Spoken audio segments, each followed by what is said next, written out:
Good afternoon. The first item of business this afternoon is portfolio questions, and the first portfolio is Deputy First Minister Responsibilities, Economy and Gaelic. Given the busy programme that we have this afternoon and into this evening, can I make the usual but more impassioned plea for brevity in questions and in answers? And I call first Douglas Lumsden. Thank you, Presiding Officer. To ask the Scottish Government regarding the potential impact on regional economies and employment, what assessment has been made of the extent to which projected transmission-related job opportunities are dependent on the consent and outcome for proposed overhead line projects within the current network upgrade programme? Mr Richard Lockhead. The Scottish Government is committed to a just transition to net zero, which of course will bring opportunities across Scotland's economy, including from the Network Upgrade programme. And our Green Industrial Strategy also sets out how the Scottish Government will help businesses and investors to realise the enormous economic opportunities of the global transition to net zero. And a paper by Strathclyde University, to give one example, also estimates up to 80,000 jobs would be required by 2035 in electricity networks and related infrastructure. And Scottish ministers consider each proposal for consent on a case-by-case basis, including the potential economic benefits. Presiding Officer, earlier this week it was revealed that more than 10,000 people have objected to plans for 350 monster pylons between Kintore in Aberdeenshire and Teeling in Angus. Yet Gillian Martin was quoted in a UK Government press release thanking SSEN for their investment in Scotland. It is absolutely unacceptable that she gets to play judge, jury and executioner on pylon decisions when she's clearly already made her mind up. Even more outrageous that she won't listen to the concerns of campaign groups but is happy enough to cosy up to SSEN. Isn't it the case that in order to meet the green job target, these mega pylons that most of my constituents don't want have to be approved and therefore makes a total mockery of our planning and consultation process? Minister. I'm not quite sure where to begin answering that, because there were a lot of comments there which simply don't stack up. And firstly, I can't believe we have a Conservative member saying he does not welcome SSE investment in Scotland to the tune of billions of pounds. He must be one of the few people in Scotland who would take that approach, because that's very important investment. It's very important investment for consumers, first and foremost, especially in light of the local storms we've seen in Scotland over the last few weeks. We need a robust transmission infrastructure and electricity networks, and that investment, therefore, is important to make sure it's robust, as well as to help us to move towards net zero and ensure we can deploy Scotland's massive renewable energy potential. Thank you. Mr Lumsden. We need to listen to the questions. We also need to listen to the responses. Supplementary, Claire Adamson. Thank you, Presiding Officer. Can I ask the Cabinet Secretary to what extent the proposed overhead line projects will support Scotland's net zero journey and the future of our energy security and clean renewable power? Minister.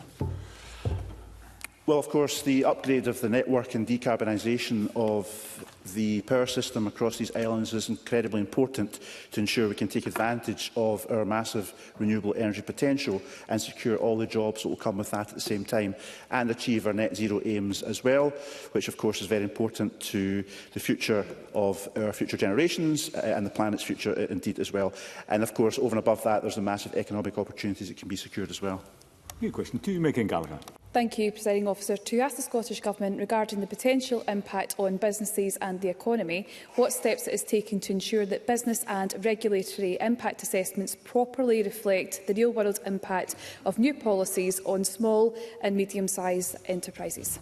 Deputy First Minister. Well, we are continuously improving how we work with business through impact assessment and engagement, to hear businesses' views directly and to understand the impacts when we make key decisions. It's vital that new policies take account of small and medium-sized businesses' real-world experiences, and we continue to ensure that that is the case. We have made significant progress with a refreshed business regulatory impact assessment template and guidance that has been co-developed with business. Megan Gallagher.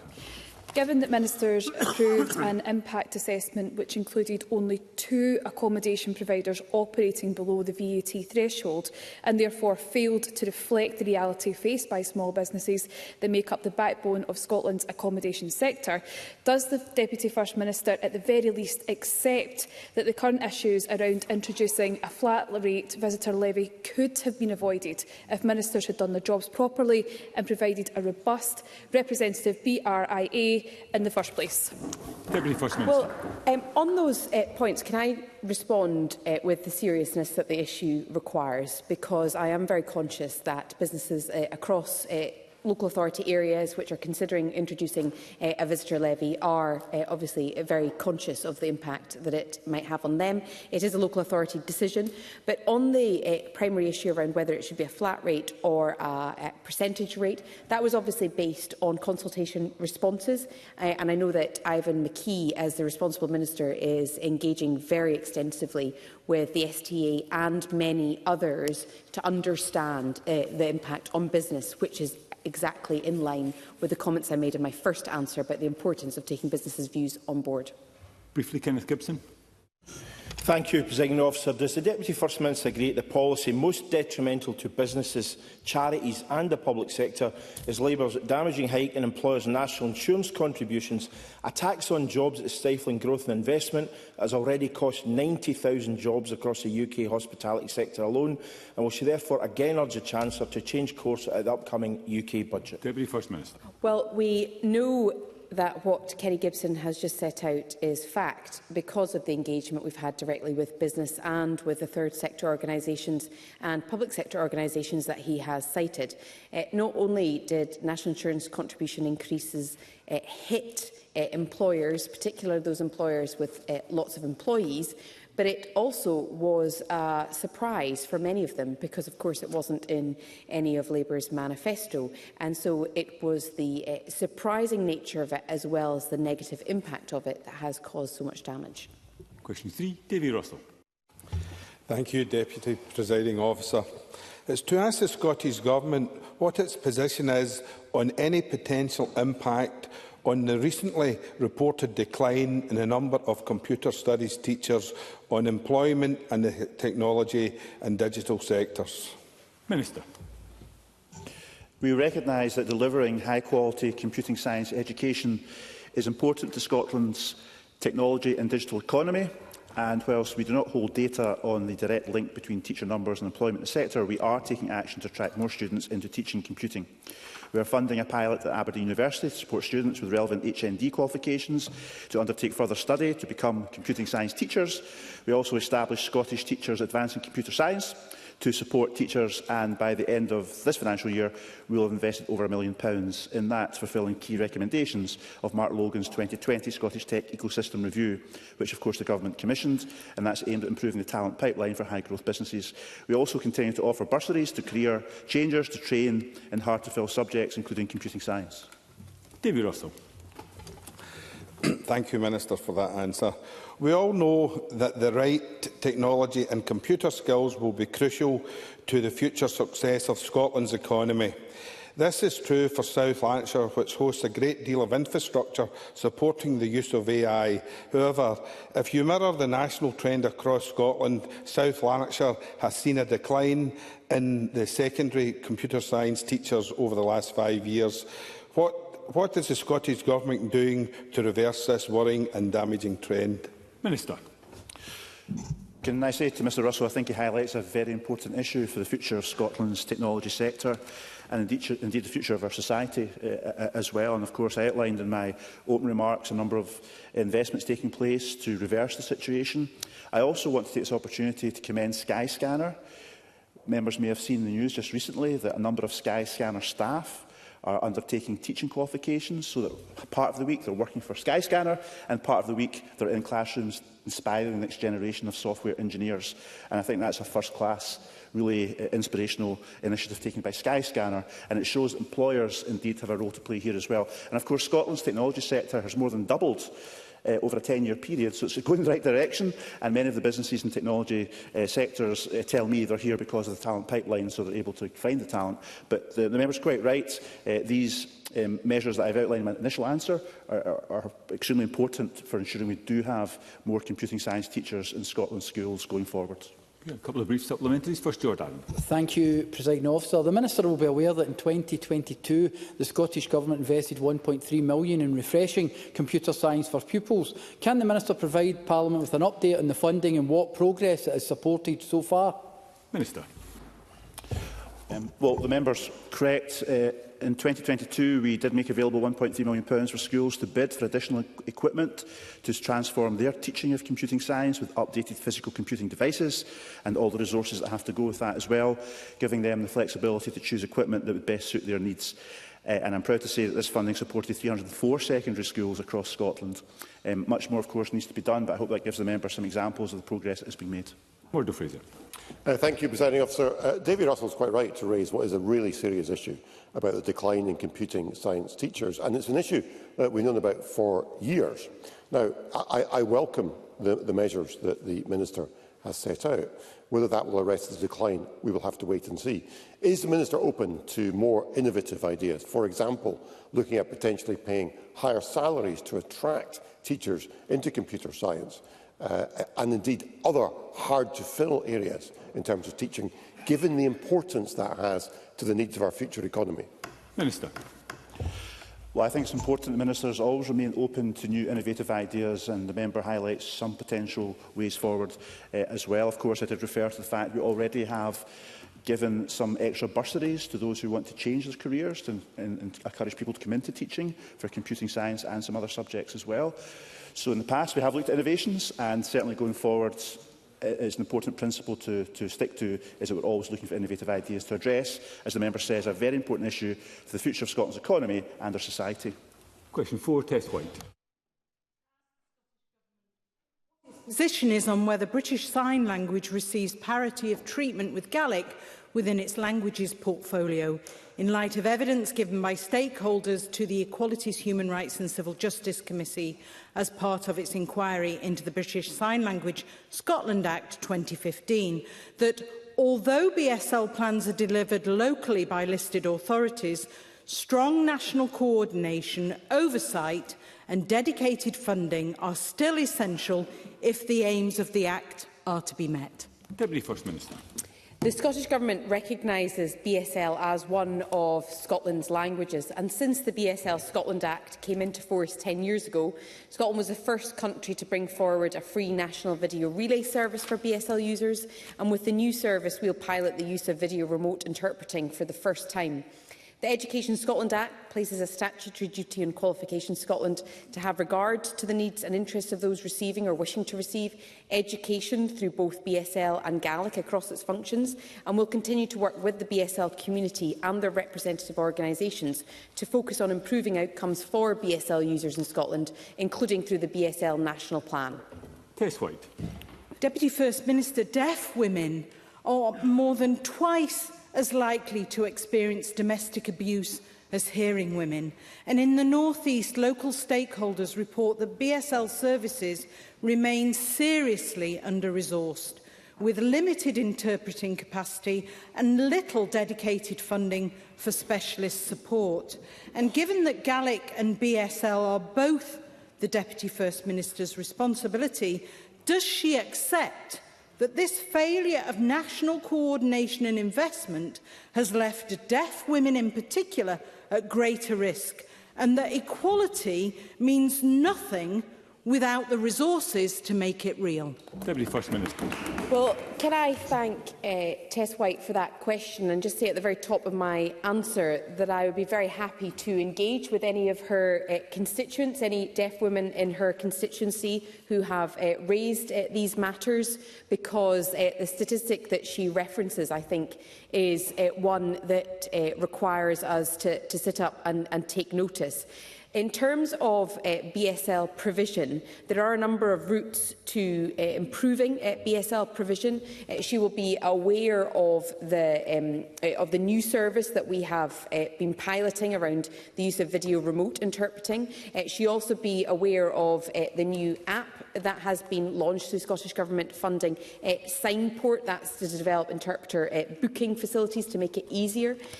But the third area I wanted to highlight is the importance of BSL local plans, because she talks specifically about the North East, although I imagine that statistic is right across the country. But in terms of making sure that local plans are robust And we have recently awarded 1-year funding and an in-principle commitment to Year 2 funding for a BSL network to share best practice and advice to listed authorities on the delivery of their local plans to ensure that in her own constituency area there is a plan that is robust and can deliver the services that are required. Question 5, Jamie Halker-Johnson. To ask the Scottish Government what discussions the Economy Secretary has had with ministerial colleagues regarding the impact on the tourism sector of any new taxes or regulation. Minister. Tourism is one of Scotland's key growth sectors, and the Scottish Government is committed to working with the tourism sector to create a resilient, sustainable, accessible and inclusive tourism economy for the future. And it's a measure of its importance that I'm also in regular contact with the sector, as are many of my ministerial colleagues, and of course from across the Cabinet as well. And we have a subcommittee on investment and economic growth and ongoing bilateral engagements or policy development work, including on taxation and regulation that looks at all these issues and impact on tourism and hospitality. Jamie Halker-Johnson. Thank you. The Herald yesterday reported that the new visitor levy has already forced accommodation providers in Edinburgh into a position where they're breaking the law, with Booking.com and Airbnb unable to apply the government's 5-night cap correctly. The Scottish B&B Association described the situation as ridiculous and unacceptable. So does the Minister accept that whatever discussions took place within government clearly failed? And would he also agree that if this is how this poorly thought out and poorly implemented new tax affects Edinburgh, small B&Bs and guest houses across my Highlands and Islands region have every reason to fear how the SNP's visitor levy will damage their already fragile and under pressure tourism economy? Minister. Well, of course, many local authorities are looking at raising the levy to inject investment back into the local visitor economy, therefore to bring benefits, and that's why 21 out of 27 European countries have some kind of occupancy tax in their jurisdictions as well. In terms of the concerns in Edinburgh, of course, these are concerns that should be communicated by those affected directly with the local council. However, we continue to engage constructively with the sector at all times, and my colleague Ivan McKee is also involved clearly in leading those discussions as well, both with COSLA and industry representatives. And as we've listened to them in the past, we will continue to listen to them in the future as well. Supplementary, Gordon MacDonald. Thank you, Presiding Officer. We know that taxes on overnight tourist stays are common across Europe and the rest of the world. Given Scotland is an exceptionally popular tourist destination, can the Minister say more about the opportunities presented by the visitor levy to support our economy and to ensure that Scotland retains its place as a global leader in tourism? Minister. Well, clearly that gets to the heart of the debate over a tourism levy and the fact that we all want sustainable tourism sectors, and therefore we have to ensure that infrastructure issues or other issues affected by tourism are addressed, and many governments throughout Europe have put in place some kind of tax or levy to address that. As the Minister responsible for tourism, I regularly speak to people in the sector, and many people support the levy. Of course, the questions over implementation, and they want any new flexibilities to perhaps address that or whatever, and these debates will continue, no doubt. But many people are supportive because they recognise that Scotland's a very popular tourism economy, but of course it brings its pressures, and we need investment to address some of those pressures. Daniel Johnston. Thank you, Deputy Presiding Officer. With all due respect, the answers the Minister has given about the principle, but this is actually about a point of detail of the legislation. Providers in Edinburgh are concerned that they are breaching the law because the amount they will have to charge will be different to the amount that they're advertising. Now, Ivan McKee has written to spokespeople across this chamber and to members of the Economy and Fair Work Committee and the Local Government Committee about a proposed expedited bill.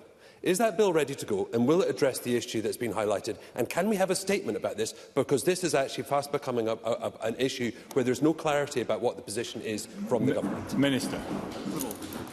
Well, the short answer to that is, of course, yes. And, of course, the member referred to the fact that the Minister has already written to the other parties on this subject. So we will keep that communication going forward as well. And in the meantime, of course, as I said in the previous answer, anyone affected by some of the issues the member raises should be speaking directly to Edinburgh City Council. But the backdrop is many discussions continue between Scottish Government, COSLA and the sectors. Very briefly, Craig Hoy. Thank you, Deputy Presiding Officer. Given that the Minister and his colleagues are desperately trying to find a legislative solution to the problem that they've created in respect of a flat fee, which is what I think many would accept, would the Minister join me in the interim in encouraging those councils that are presently consulting on a tourism levy to pause those in order that they do not find themselves in the same problem that Edinburgh City Council is in? Well, the member mustn't get away with rewriting history here, because what happened at the time was there was a consultation on the levy. Those people who responded to the consultation were listened to, the legislation was brought forward, but now here in 2025, further flexibilities are being asked for, and once again the government is listening to those affected. That sounds to me a good way forward. And it is counter to what the member suggested, which is that this is something that we completely ignored the sector over in the past. It's not. It was consulted upon at the time, but now it's 2025 and we're looking at further flexibilities as requested by the sectors. Thank you. Question 6 was withdrawn. Question 7 is not lodged. I call question 8, James Dornan. To ask the Scottish Government whether it will provide an update on progress towards delivering the Clyde mission, including what impacts it will have on the local economy and job creation. Deputy First Minister.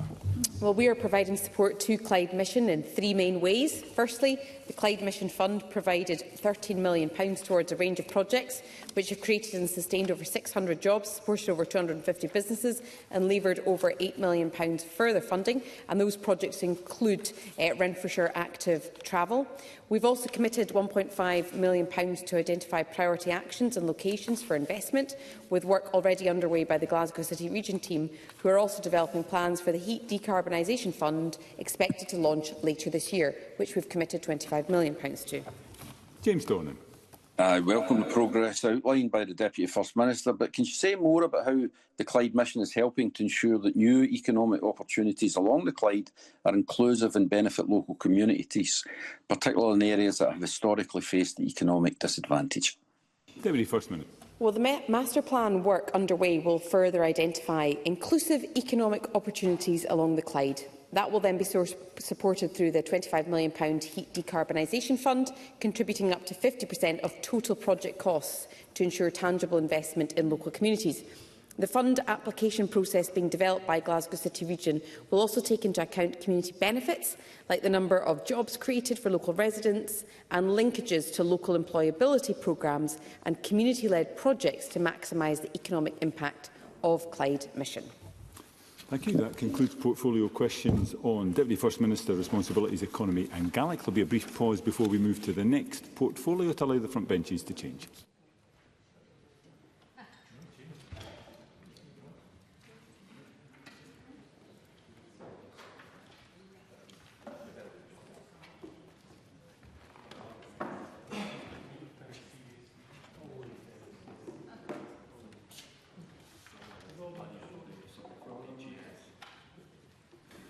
Okay, the next portfolio is Finance and Local Government, and I call it question number 1, Liz Smith.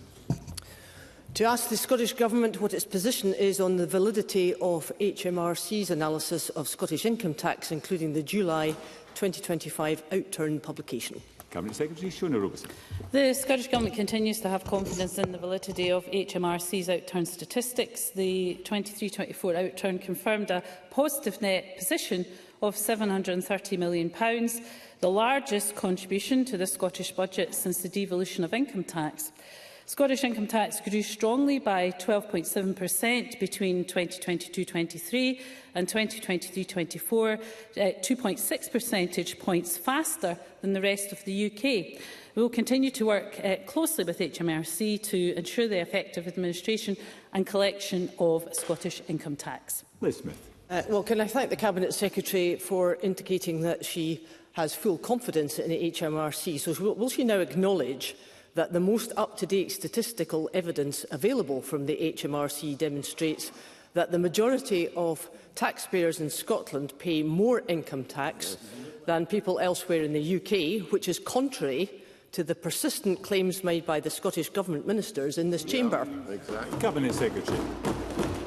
So, first of all, it was disappointing that Liz Smith didn't welcome the very positive net position that I outlined and the Scottish income tax growth in revenues. It seems a shame that no good news can ever be welcomed by the Tory benches.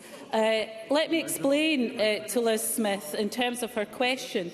Each budget we set the starter and basic rate bands at such a level so that more than half of taxpayers are expected to pay less in the year ahead than they would elsewhere in the UK.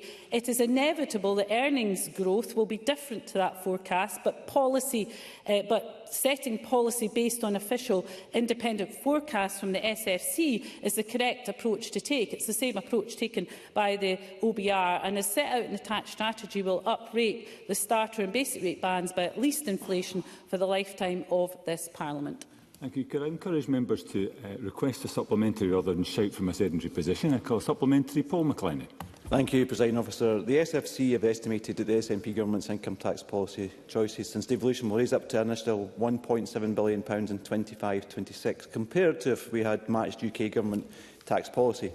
Can the CABSEC provide assurances that the Scottish Government will continue to deliver a progressive approach to taxation, enabling Scotland to spend more on the things that matter most, like protecting and improving our NHS and lifting children out of poverty?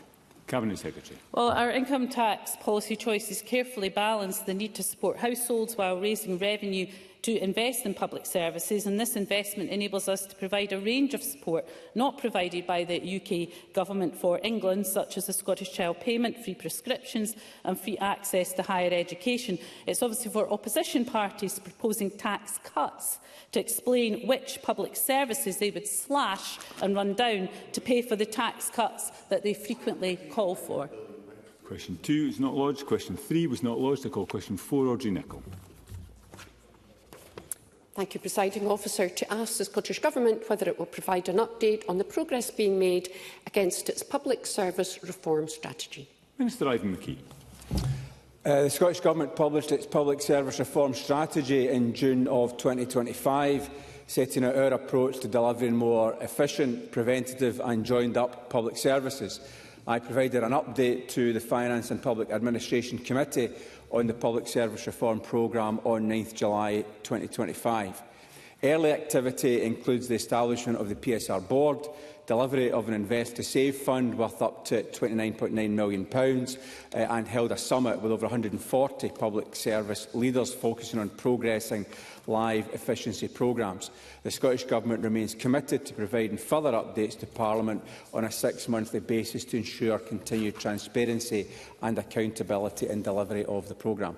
Audrey Nicholl. I thank the Minister for that update. And a key pillar of the strategy is prevention, intervening in such a way as to mitigate against negative outcomes for people, at the same time dramatically reducing demand for expensive acute or crisis services. And after 40 years of working in the public sector, I wholeheartedly agree with this objective. However, there are many barriers to creating a truly preventative system. So can the Minister outline what progress is being made in removing these barriers and what action is being taken to review current budgeting processes that can in themselves be a barrier to shifting resources to preventative spend? Minister.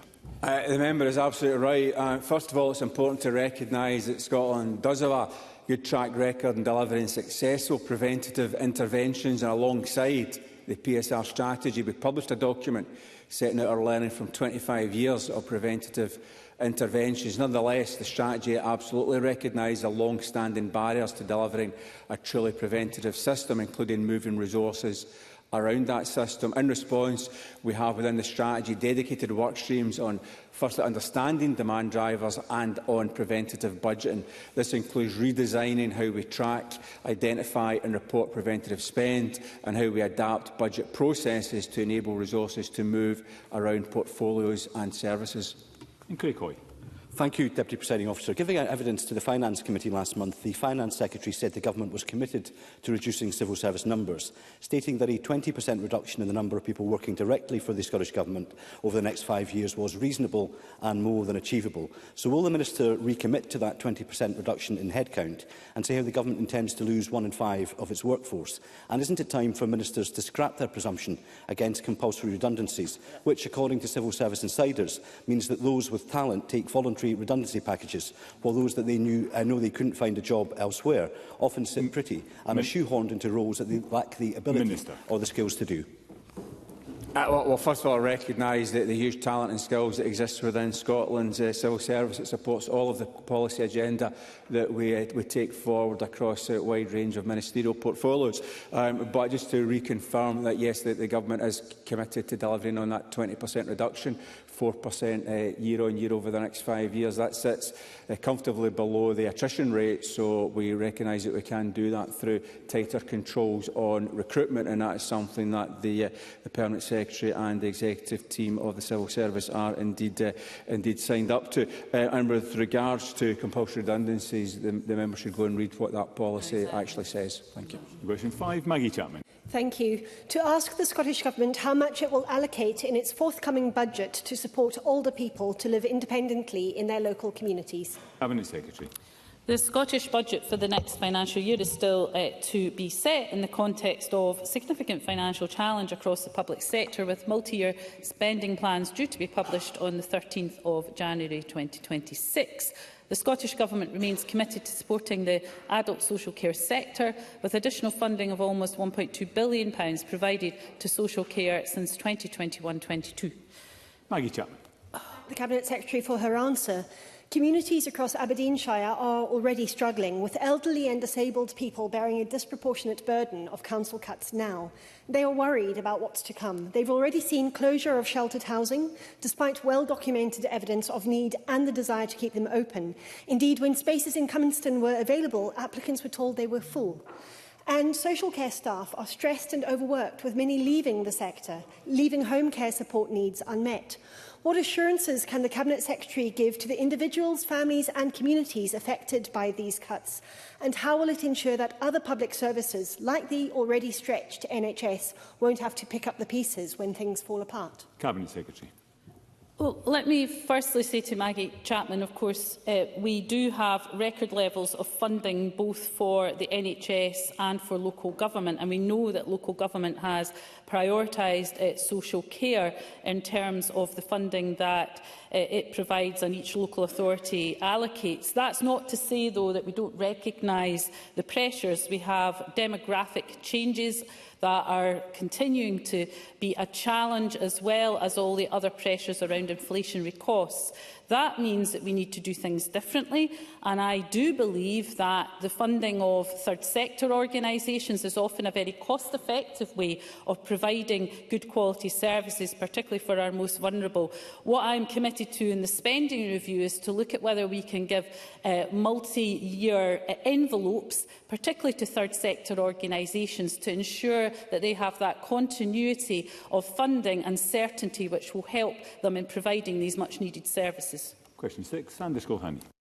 To ask the Scottish Government, as part of setting its forthcoming budget, whether it will commit to allocating 10% of the total NHS budget to primary care in light of reported concerns regarding a 6% real terms reduction in spending on primary care since 21-22 and underinvestment being a key driver of GP practice closures, recruitment challenges and increased pressure on hospitals. Cabinet Secretary. So, as set out in the Service Renewal Framework in June, over the next 10 years we want to expand capacity in primary healthcare so more people receive the right care in the right place at the right time. This means using our resources differently and deploying more of them over time in primary care and community settings. The new £531 million GP package agreed this week is, of course, part of this. The forthcoming budget will allocate funding to the Government's priorities of the day, and the published budget will set out the spending plans for the coming financial year. Sanders Colhani. Question of interest as a practising NHS GP.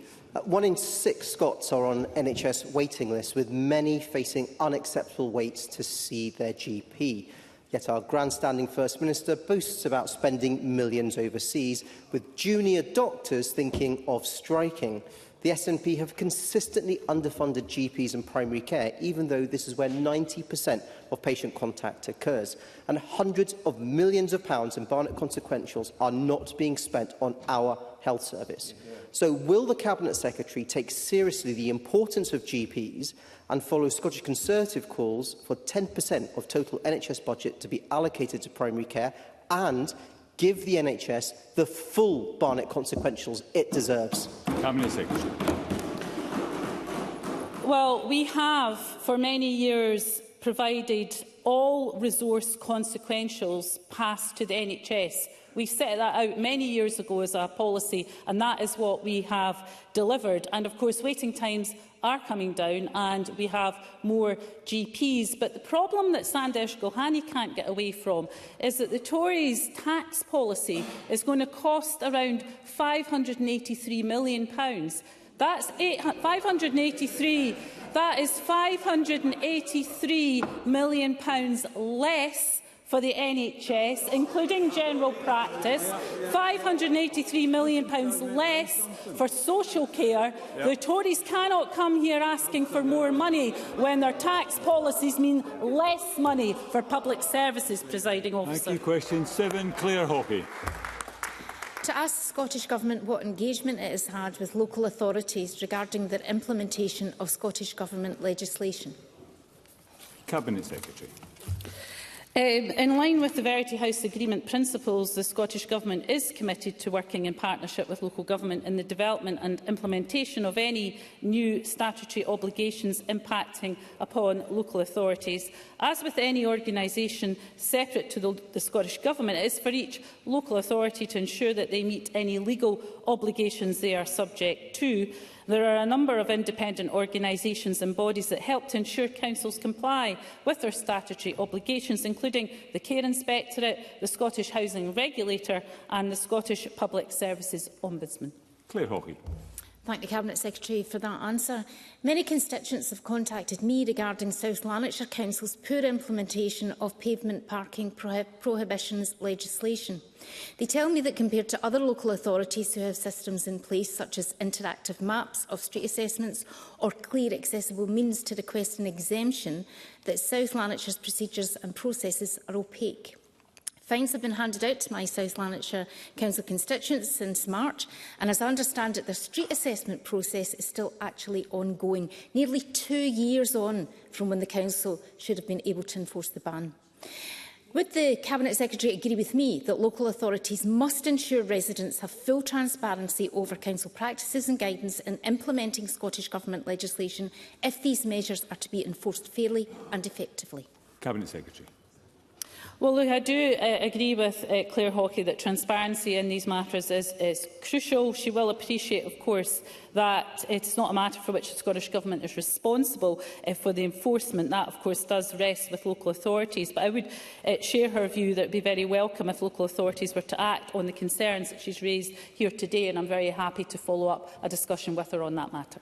Supplementary, Mark Griffin. Thank you, Presiding Officer. At the point of the legislative requirements being imposed in local government, obviously we pass a financial memorandum and local government are given the funds to cover the costs. I wonder if the Scottish Government has done any analysis of how the costs of implementing that legislation has changed and varied from the point of the introduction of a financial memorandum, and how they track the burden on local authorities on that basis. Cabinet Secretary. What I would say to Mark Griffin, and he raises a reasonable point, is that these are issues that we would expect COSLA to raise with us. So if there is a change in the implementation of any legislation that is passed through this Parliament and is a cost to local government that had not been foreseen, then COSLA are pretty quick at raising that with us. So, I would expect that to be the role for COSLA, to make us aware if there's a particular issue of concern with any piece of legislation. And if Mark Griffin wants to write to me with more details, I'm happy to follow that up with COSLA. Question 8, Rachel Hamilton. Thank you, Presiding Officer. Years of damaging SNP cuts to local authority funding and Labour's pernicious national insurance increase has created the perfect storm for the future of local community services. Ms Hamilton, I don't think I'm so sorry. He's got the front for the first I think that might be a spoiler alert. Sorry, Presiding Officer, to ask the Scottish Government when it last met with the Scottish Borders Council and whether issues regarding the future of local facilities, including the potential closure of up to 30 sport and leisure facilities, were discussed. Cabinet Secretary. And here was me anticipating a really positive question from Rachel Hamilton. I'll not get my hopes up. Scottish ministers regularly meet with councils, including Scottish Borders Council, to discuss a range of issues of mutual interest, interest. Ministers have also committed to regular meetings with the COSLA presidential team to discuss key priorities and issues for local government. The Scottish Government recognises the critical role of community sport and leisure facilities across Scotland and provided a record local government settlement in 2025-26, that being over £15.1 billion, a real terms increase of 5.5% that helps local authorities support their local priorities. I'm Rachel Hamilton. Thank you, Presiding Officer. A combination of Labour's pernicious national insurance rises and the SNP cuts to local authorities have had a particularly damaging effect on local services. And last week, the spending watchdog, the Accounts Commission, published a report highlighting the impact of these cuts to cultural and leisure services. And in the Borders, libraries, sports facilities, museums, they are a focal point for communities, helping with the health and well-being and the leisure benefits. Will the Cabinet Secretary commit to mitigating the risk of closures and the deepening inequalities that may result? And will she bring forward a fair funding settlement for local authorities in the next budget? Cabinet Secretary. Well, we have, according to the Accounts Commission, for the last 3 years, given a real terms increase to local government, which I believe is a fair settlement for local government. A real terms increase, as I said, to support their local priorities. In addition to that, of course, we have increased the cultural sector funding this financial year as a step towards investing at least £100 million, none of which, of course, Rachel Hamilton voted for in the budget.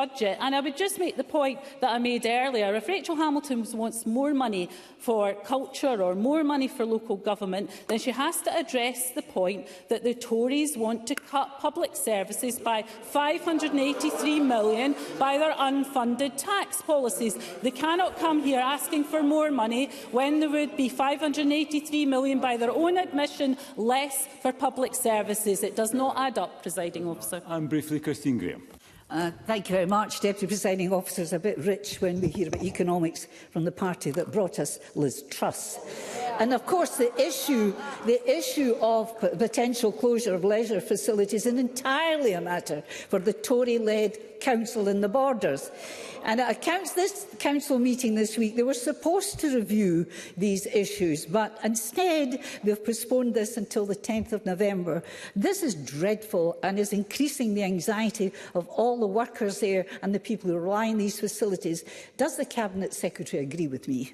Cabinet Secretary.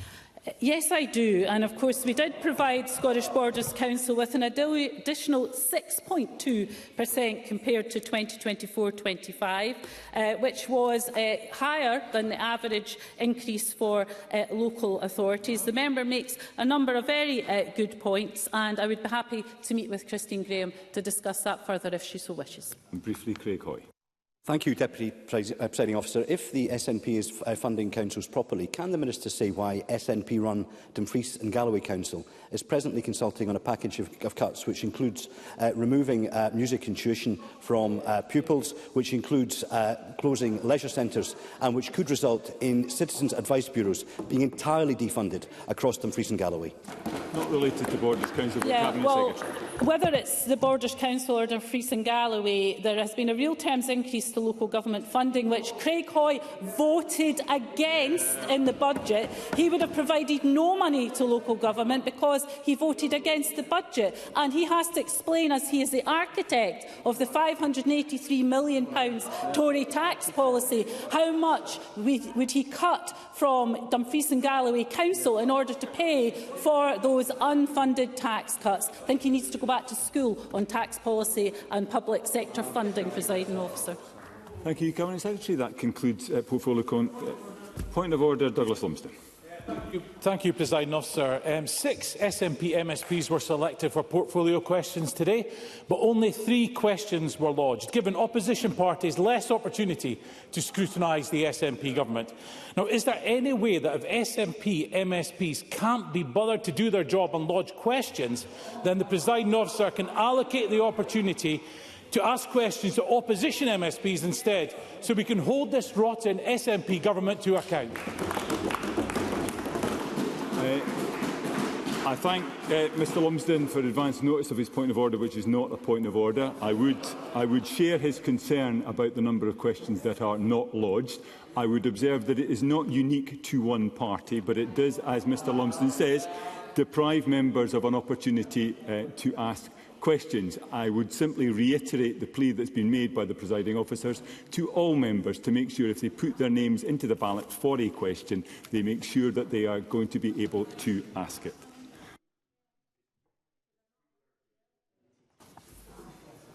Okay, we'll have a brief pause before we move to the next item of business to allow front benches to change.